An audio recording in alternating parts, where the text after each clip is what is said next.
Buenas noches amigos, bienvenidos a Historia y Fe, que es el programa que a lo largo de esta temporada les ofrece el canal diocesano de televisión, donde podemos ir repasando los acontecimientos más importantes, o por lo menos las etapas o las fases más importantes de la historia de Europa, la historia de la humanidad y sobre todo de la historia de la Iglesia. Hasta qué punto la historia de la Iglesia ha contribuido a la edificación y al sostenimiento de nuestra manera de entender la vida, de nuestra civilización, por lo menos en los últimos 500 años.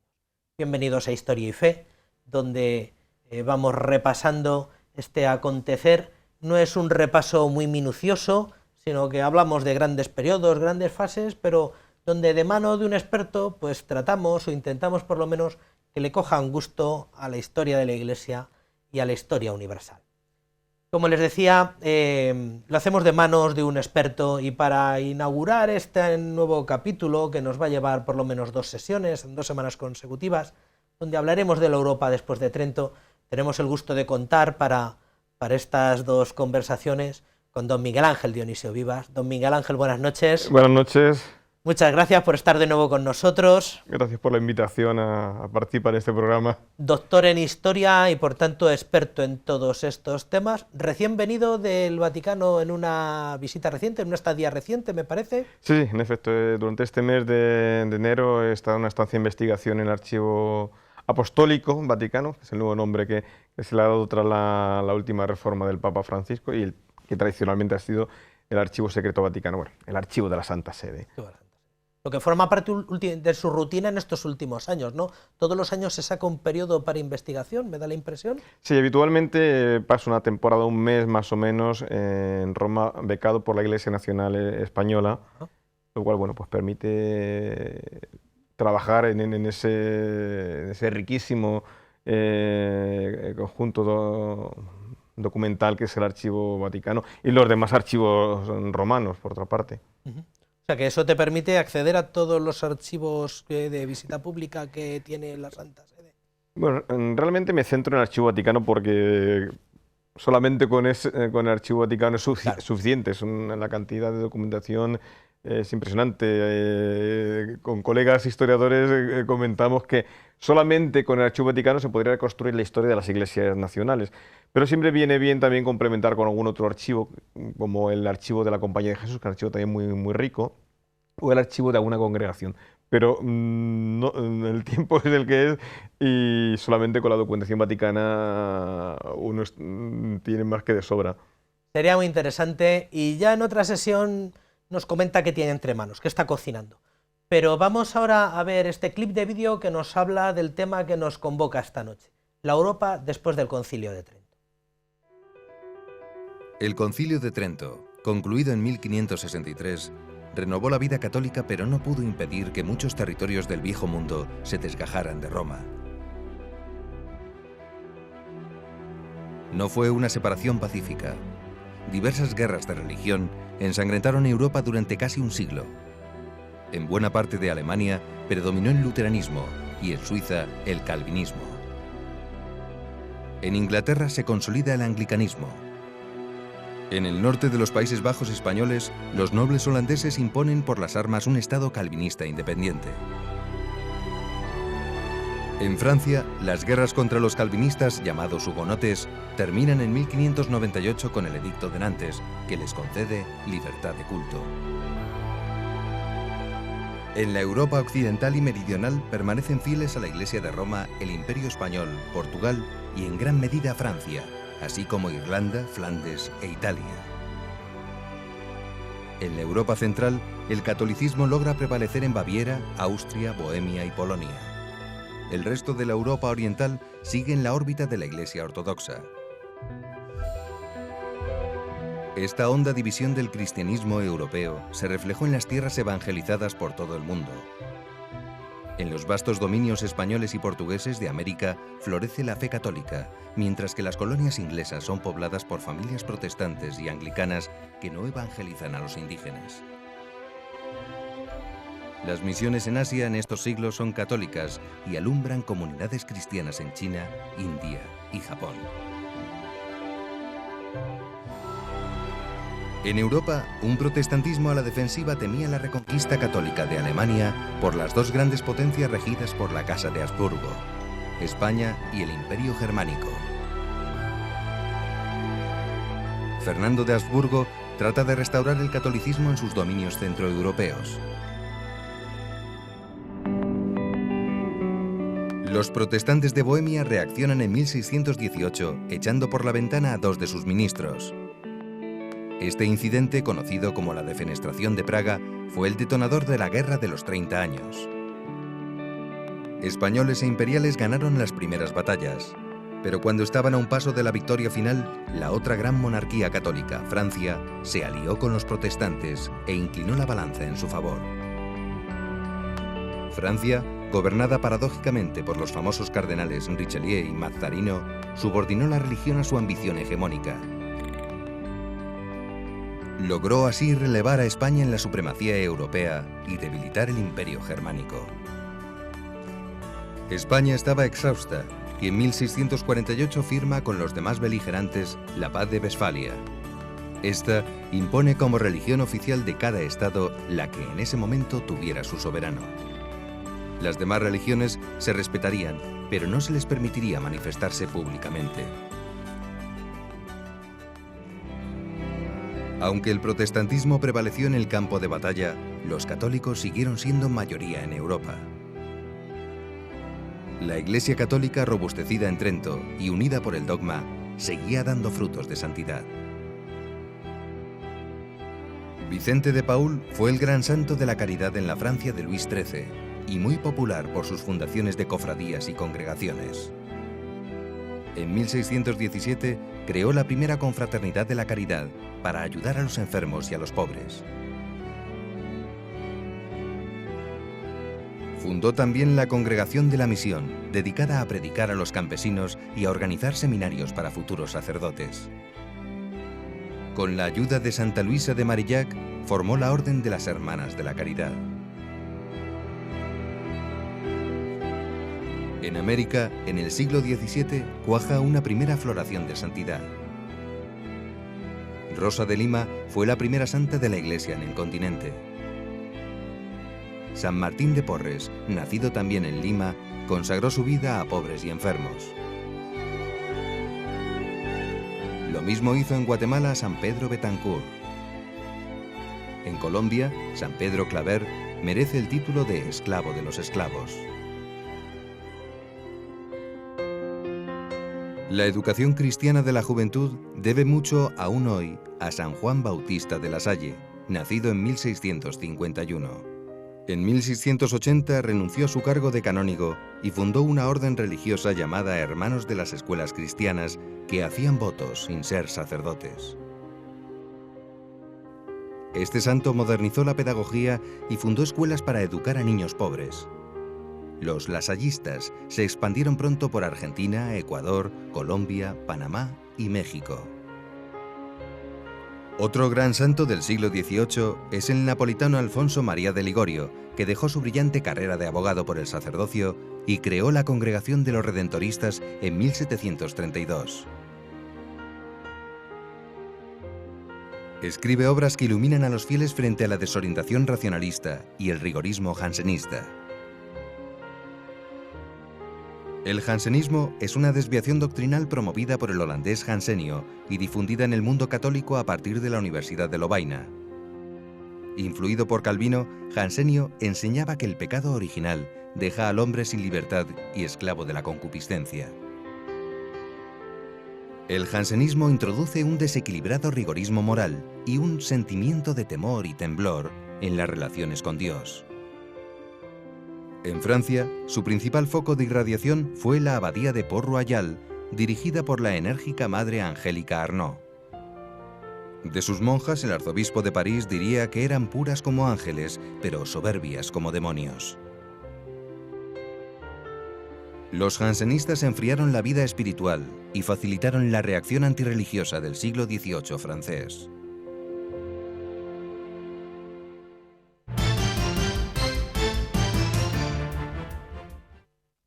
Pues como ven en este clip de vídeo, con apenas 10 minutos, que nos ofrece, como todos los programas Goya Producciones, nos empaquetan lo que ha venido siendo la historia de la Iglesia a lo largo del siglo XVII.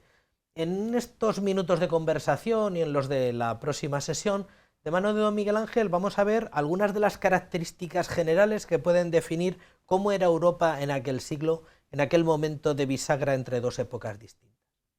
Don Miguel Ángel, el padre Villoslada, que es del que yo me surto muy a menudo para preparar estas conversaciones, dice que este es el arranque de la época moderna, pero los que hemos estudiado historia, pues la historia tal y como se trata en términos civiles, la época moderna comienza en el Renacimiento. ¿A qué se debe esta especie de desfase en la manera de nombrar las épocas? Sí, realmente fue una propuesta del padre Villoslada que no ha tenido después un éxito en el ámbito de la historiografía. El padre Villoslada, como otros autores jesuitas, entendían que había una etapa al final de la Edad Media, pero que ya no era Edad Media, que él ponía en torno a 1303, en torno después de la muerte de Bonifacio VIII, sí, el que el pontificado trasladado a Aviñón pues va a evolucionar de un modo diferente. Hay una serie de cambios culturales, políticos, sociales, económicos en Europa, el impacto de la peste negra, nuevos movimientos espirituales que están en el arranque de la reforma religiosa, que después se manifestará de un modo muy diverso en el XVI. Pero repito, esta propuesta realmente no se ha impuesto en el ámbito historiográfico. Se entiende fundamentalmente que la Edad Media concluye en el siglo XV, con sus matices, antes, después, según los lugares, y que con el Renacimiento comienza una nueva etapa, lo que llamamos Edad Moderna, que se extiende hasta la Revolución Francesa. La Revolución Francesa. Aunque sí quiere decir que es un periodo muy complejo y que cabría dividir o subdividir en varios periodos. Sí. Y de hecho parece que esta especie de etapa de después del Concilio de Trento, no sé hasta qué punto Trento fue un momento bisagra entre dos épocas distintas dentro de un mismo periodo histórico. ¿Fue tan decisivo o por qué esta manera de hablar de Europa después de Trento? Hablar de Europa después de Trento tiene sentido en la medida en que el Concilio de Trento va a implementar una profunda reforma del catolicismo, pero habría que matizar, es decir, la reforma religiosa en lugares como España se venía dando desde el final del siglo XV. De hecho, Trento en gran medida es fruto de esa reforma religiosa que se desarrolla bajo los reyes católicos y cisneros, que va a tener un gozne esencial en Juan de Ávila y que después va a florecer en los santos del XVI, Teresa de Jesús, Ignacio, Francisco Javier, Pedro Alcántara, etcétera, etcétera, etcétera.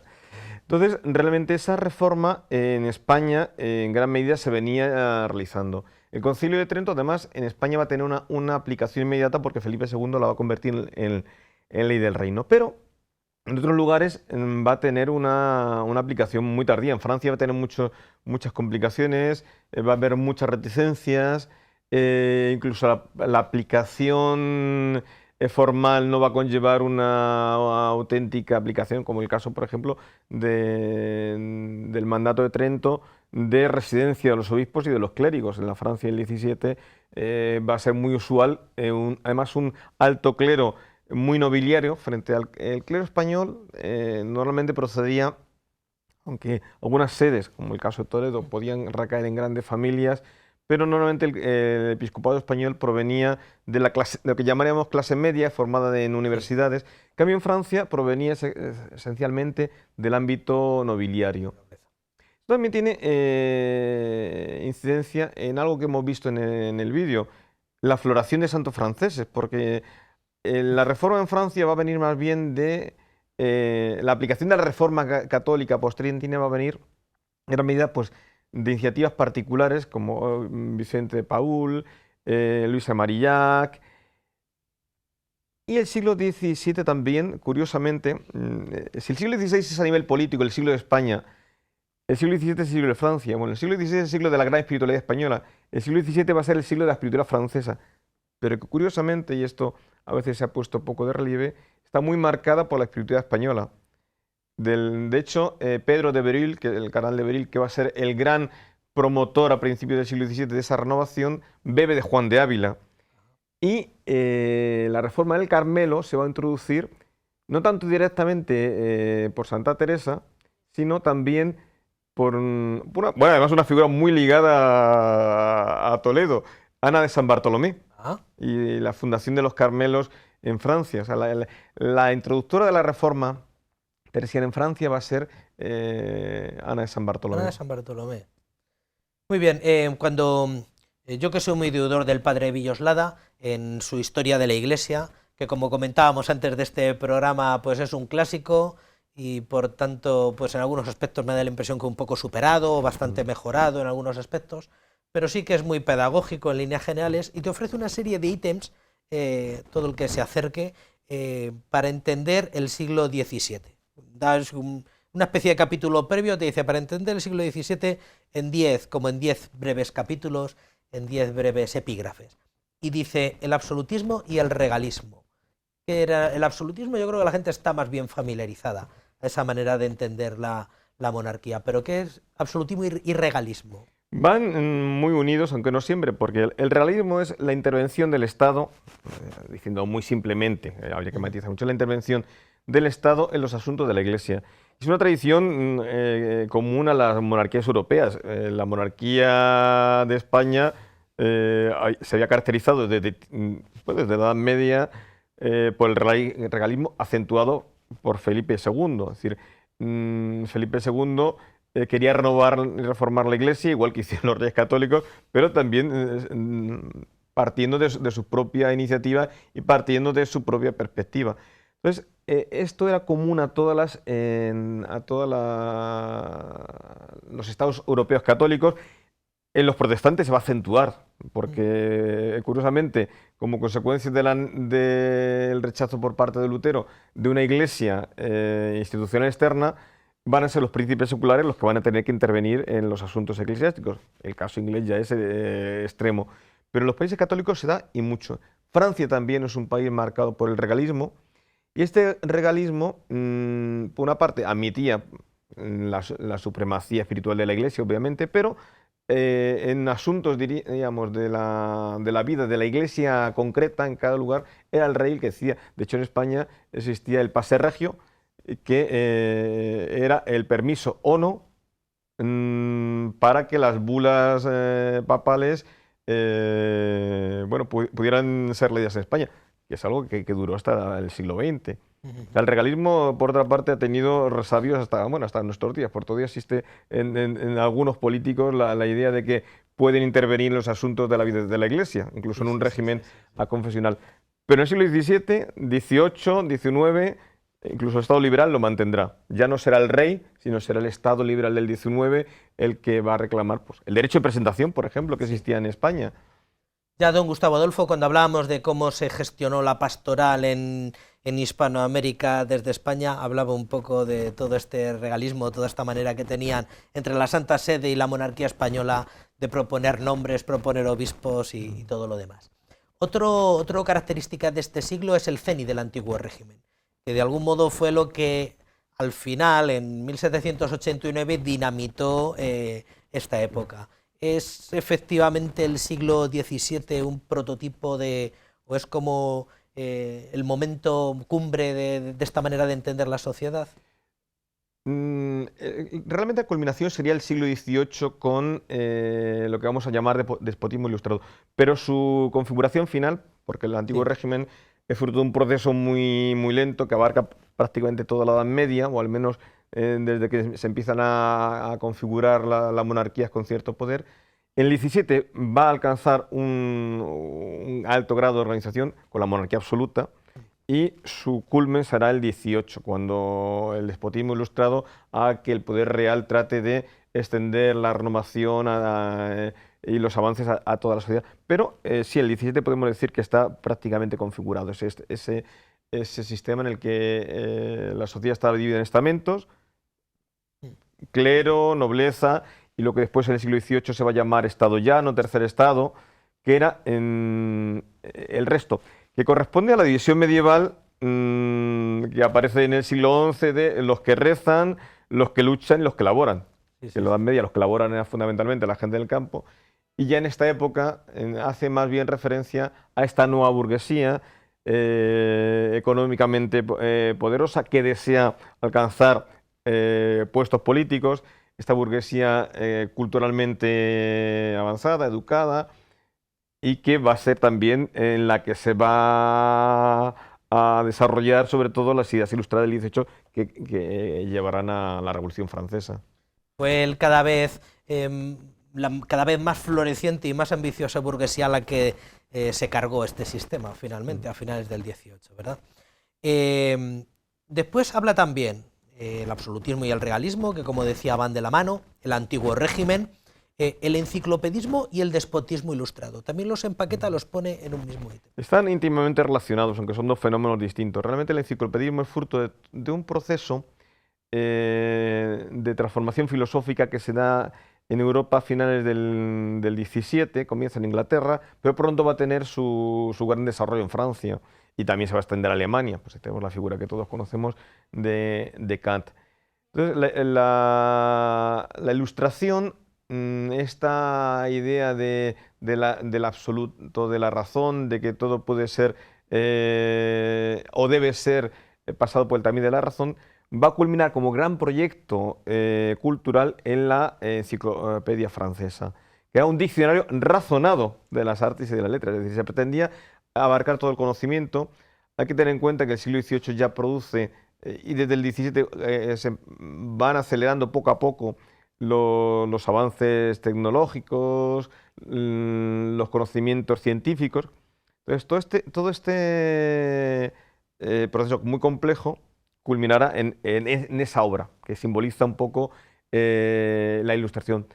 Y el despotismo ilustrado será la aplicación por parte de los soberanos de algunas ideas, no todas obviamente, de la Ilustración. Los soberanos del 18, los déspotas ilustrados, tienen esa idea, esa frase célebre de todo para el pueblo, pero sin el pueblo. Es decir, hay que mejorar las condiciones de vida, las condiciones económicas, las condiciones culturales, hay que racionalizar la organización del Estado, pero sin la intervención del pueblo, claro.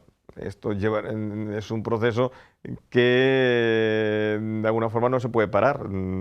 Y el siguiente paso será no tanto el pueblo, es decir, porque el pueblo son las masas campesinas que seguían firmemente arraigadas al antiguo régimen.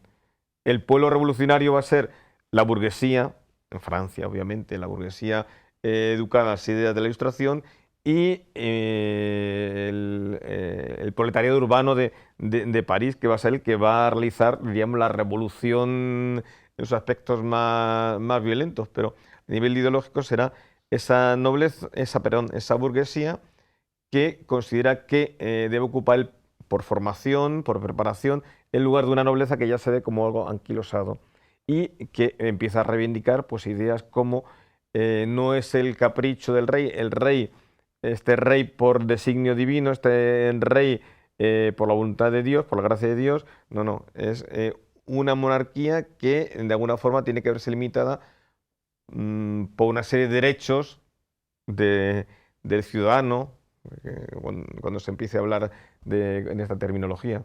Cuando hablamos de absolutismo y de despotismo, a veces corremos el riesgo de imaginarnos solo la corte francesa con sus pelucas acicaladas de talco y tal, pero era algo que ocurría en todas las monarquías de Europa, desde la Rusia de los zares hasta la corte de Lisboa, todas estaban con sus diferencias cortadas por el mismo patrón. Es un fenómeno general. De todas formas hay que tener en cuenta que los monarcas absolutos, a pesar de su nombre, no podían hacer en todo lo que quisieran. Había limitaciones. En el antiguo régimen había limitaciones, primero por la diversidad de jurisdicciones. De hecho, los enfrentamientos con el fuero eclesiástico, pero incluso las jurisdicciones nobiliarias exentas, los territorios de realengo no eran lo mismo que los de señorío. Y además, había, por ejemplo, el caso de los impuestos. En Castilla, para aprobar impuestos extraordinarios, era preciso convocar las cortes. El rey no podía... Por eso, normalmente, los reyes castellanos solían recurrir a los donativos de la Iglesia, que era más fácil.